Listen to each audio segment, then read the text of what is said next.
because we want to look down south for a moment, staying with the economy. After years of giveaway budgets in the Republic, it looks like the purse strings are going to be tightened today. Tax rises are expected and cutbacks appear to be in the offing. Is it a preview of what we might expect here too soon? Well, perhaps. Let's talk to our Dublin correspondent, Shane Harrison, now live from Dublin. Shane, you're very welcome. Brian Lenihan will be delivering his budget at about 3:45 today, the toughest in a generation. What do you expect to see him say? Oh, we expect a hair shirt budget, the worst budget since about 1987. We know the context in which he's doing it. He's a tax shortfall of about €6.5 billion. The economy has slowed down by about 7% on this time last year.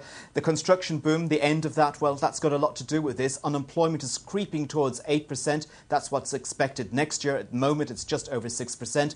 So he's going to have to borrow about €10 billion. Now, that's going to put him outside of the restrictions that the European Union imposes on government borrowing. He's going to have to find savings of about €2.5 billion, and he's going to have to raise taxes by about €2 billion. And PAYE workers in the Republic pay much higher taxes than they do in Northern Ireland.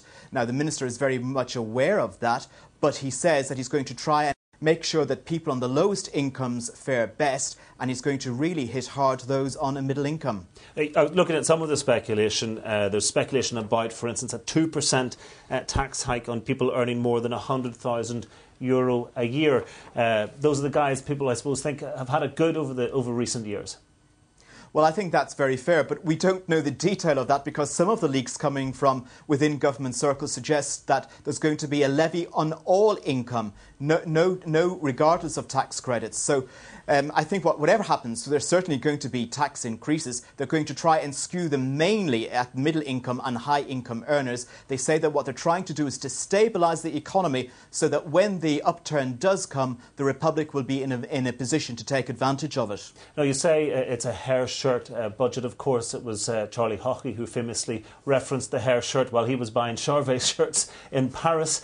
But do you think that there's a generation of Irish people now who've never experienced what many older people in the Republic remember, the tough times going back before the 1990s?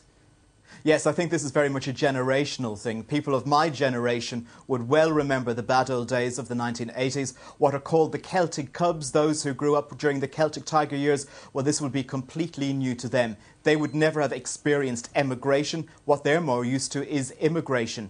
But we will have to wait to see what the government is going to do.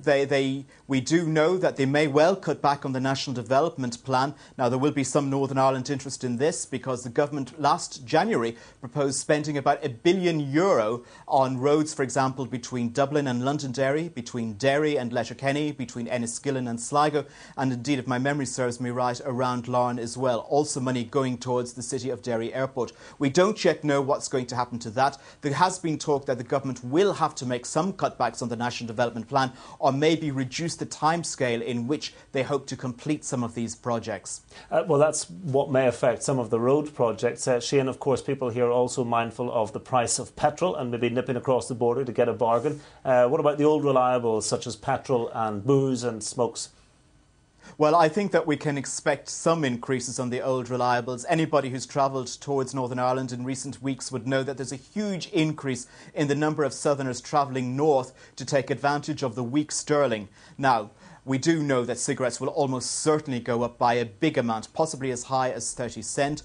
We would imagine that petrol will probably go up. That's because we have Greens in government, in a coalition government here, and they can maybe say, well, look, this is part of our efforts to fight climate change. With regard to alcohol, we don't yet know. In the last few budgets, the government has been extremely reluctant to put increases on alcohol. They may do so this time because of the straitened economic circumstances. But the government will have to be mindful of two facts. The first is the impact that all of these possible taxes on the old reliables will have on inflation, because the government was very much aware that the unions haven't yet balloted on the most recent national pay agreement. And the government is also going to have to be mindful of the fact that if those increases are very, very high, then more and more people will go to Northern Ireland to shop, and that will have an impact on the exchequer funds south of the border.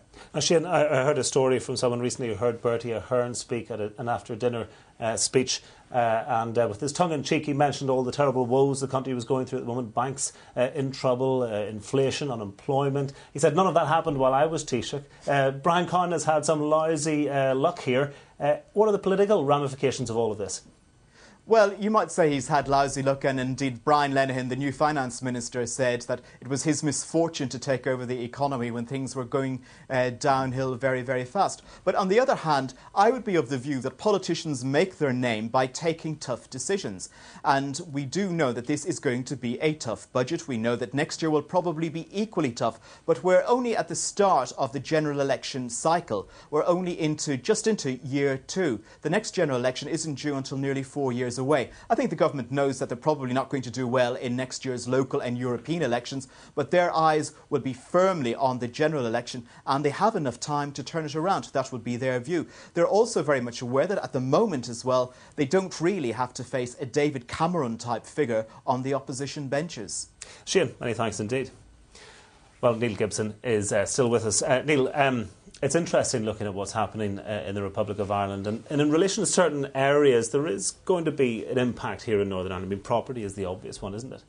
Absolutely, and there are other ways in which we'll see an effect. We've seen recently a strong push towards trying to get finance jobs to come out of the overheating Dublin economy and come to the north. We may see that in a very different light given the global circumstances. We'll have a different set of circumstances in terms of the skills available for construction work. Again, that may depress prices, which will help some, but we will certainly see an impact.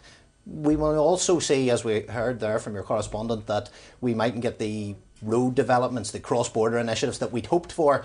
But I think, again, we must think these are long-term decisions. The will is still there, and everyone is banking on an improvement in perhaps late 2009 or certainly 2010.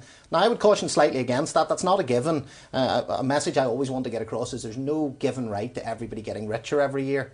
It may be tough for a little bit longer than that. And of course the big difference between Brian Lenihan in the south and Nigel Dodds speaking here this morning is Brian Lenihan can at least try to do something with the levers of taxation or whatever. Nigel Dodds has to wait for the Treasury to do it for him. Yeah, I think that's one of the key points. Is we can see very decisive and quick action from the Southern government, but it's their money at the end of the day. We already saw today Nigel Dodds quickly going to the Westminster block.